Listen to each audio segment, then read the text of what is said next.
Si hablo de factores de riesgo y de protección, ¿a qué os suena? Desde el área de prevención del Proyecto Hombre queremos compartir con todos vosotros y con todas vosotras qué son los factores de riesgo y de protección y animaros a hacer una pequeña reflexión. Un factor de riesgo es toda circunstancia sociocultural y característica personal que aumenta las posibilidades de que pueda existir una conducta de riesgo como es el consumo de drogas. Un factor de protección, por el contrario, son todas aquellas circunstancias o características que te alejan de esas conductas de riesgo. La meta más importante es cambiar el balance entre los factores de riesgo y los de protección, de manera que estos últimos excedan a los de riesgo. Existen factores de riesgo y de protección a nivel personal, familiar, en el grupo de iguales, dependiendo de la edad, en la escuela y a nivel sociocultural. Por ejemplo, la falta de asertividad en la adolescencia puede desencadenar en el cede de la presión grupal ante el consumo experimental de alcohol, asimismo con la ausencia del cariño y respaldo durante la infancia.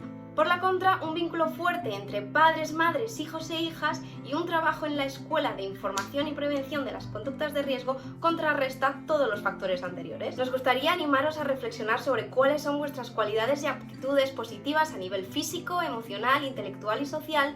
Así podréis descubrir cuáles son vuestros factores de protección y tenerlos presentes a la hora de enfrentaros a situaciones de riesgo.